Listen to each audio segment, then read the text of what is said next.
ሰበር ዜና ቤተሰብዬ ምሽቱን የተሰማው ነገር በጣም የሚያስጠላ በጣም የሚያስደብር ነገር ቢሆንም ግን እውነተኛ መረጃውን ከዜድ ለመስማት ላይክ ሼር ሰብስክራይብ የፍቅር ጀማአን አድርጉ ማለት ነው።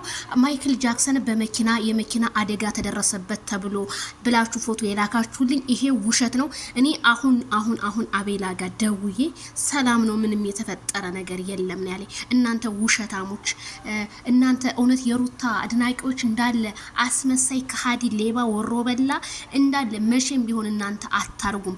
ሞቱንም በሽታውንም ምኑም ለእናንተ ያደርግላችሁ። ለአብርሃም ታደሰ የተመኛችሁትን በሙሉ ማለት ነውና ለተጨነቃችሁ በሙሉ አብርሃም ደህና ነው፣ ሰላም ነው፣ ምንም ነገር አልተገጨም። መኪና ምንም የሆነው ነገር የለም። እውነቴን ነው የምላችሁ። አንዳንዴ እውነት ሰው ያለ ፍላጎቱ ሰው ጋር ደውሎ ሰው ማጨናነቅ እንዴ ምን አይነት ህሊና ነው ያላችሁ ነው ያለኝ። አቤላ ምን አይነት እንደዚህ ያረዝይድ እንዴ ምን ሆነሽ ነው ያለኝ። እንዴ ምን ሆናችሁ? ትንሽ እንኳን ቅንብር አቀናብራችሁ አብርሃም ተገጨ ማለት ነው። እናንተ ሲጀመር ይሄ ተገጨ ተብሎ የተፖስተው ቤት ላይ እናንተ ይሄዳችሁ ለታ ነው ኮሜንታተሮች። ያን ሰው ሰብስክራይብ አድርጋችሁ መውጣት ነው። ያ ሰው የውሸት መረጃ ነው የሚያመጣው፣ ለሰው ሞት ነው የሚመኘው። ለምን ትከታተላላችሁ እንደዚህ አይነት ሚዲያ? በጣም ነው የሚያሳፍረውና በጣም ሰው እየተጨናነቀ ኮሜንት እየጻፋችሁ ስለሆነ ነው ምላሽ ሰጣሁት። አጭር ናት እና አብርሃም ደህና ነው፣ ምንም ነገር የለም፣ ሰላም ነው። የመኪና አደጋውን ምኑንም እንግዲህ ለእናንተ ያርግላችሁ፣ ለአብርሃም የተመኛችሁት በሙሉ ማለት ነው።